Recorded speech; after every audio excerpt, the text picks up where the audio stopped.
સુરતના કોસા વિસ્તારમાં પોલીસની હાજરીમાં જ મહિલાઓ પર હુમલો. ફરિયાદી મહિલાને પોલીસ સ્થળ પર લઈ ગઈ હતી. તે દરમિયાન હુમલો કરાયો. અગાઉ ફરિયાદી મહિલાએ પોલીસ કમિશનર કચેરીમાં પણ રજૂઆત કરી હતી. મહિલાને સારવાર અર્થે હોસ્પિટલ ખસેડાઈ. કરિયાવરમાં આપેલા પ્લોટનો મુદ્દો હવે લોહિયાળ બન્યો. રાજ્યના ગૃહમંત્રી હર્ષ સંઘવી તેમજ પોલીસ કમિશનર પાસે મદદ માંગી. મારું નામ દિલીપભાઈ બોમ્બે ચાવડા. સર, આજે અમે સવારે સીપી ઓફિસમાં ગયા. અમારી બહેનનું કન્યાવરમાં આપેલો પ્લોટ સીપી સાહેબને અમે અરજી કરી, બરાબર. તો અમે સાંજે બપોરે અરજી કરીને અમે ફરિયાદ બધી આપીને આવ્યા.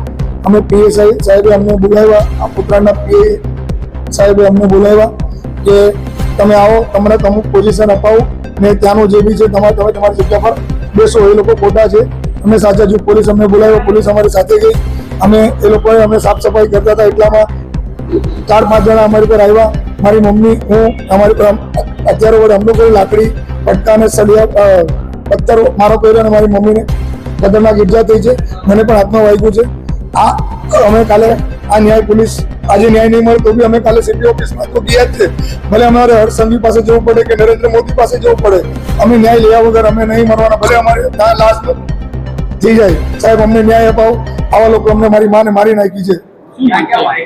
એમને મારી માને અહીંયા બહુ સિરિયસ વાગ્યું છે. એ સિરિયસ છે. મારી માં મને હાથમાં વાગ્યું છે. મારા 2 ભાઈને બી એ લોકો મને વાગ્યું છે. સાહેબ, બહુ ખતરનાક. અત્યારે હું સિવિલ હોસ્પિટલમાં લાવ્યો છું અને અહીંયા સારવાર આઈસીયુમાં સારવાર કરાવું છું. બનાવ મારી પ્લોટ પર હું મારી પોતાની જગ્યા પર મારી જગ્યાને જોવા સાફ સફાઈ કરવા એટલામાં એ લોકો હુમલો કર્યો. મારી સાથે પીએસઆઈ હતા, એમને મને બોલાવ્યો કે ચાલો તમે મારી સાથે. મારો વિડીયો બી એમને છે, એમને વિડીયો દ્વારા કામ કર્યું. પોલીસની હાજરીમાં મને પોલીસને સાથે ઉભરીને અમે આ પોઝિશન અપાવતા હતા, એટલામાં આ લોકો હુમલો કર્યો. અને અમે સાહેબ પોલીસની સામે જો અમને આવું કરી શકતા હોય તો એકલામાં અમારી જાનને શું હાજર છે? મારે કાલે હર્ષ સંઘવીને મુલાકાત લેવી પડશે સાહેબને. ગમે ત્યાં હું ન્યાય માટે લડીશ, ભલે અમારું મરી જવું પડે.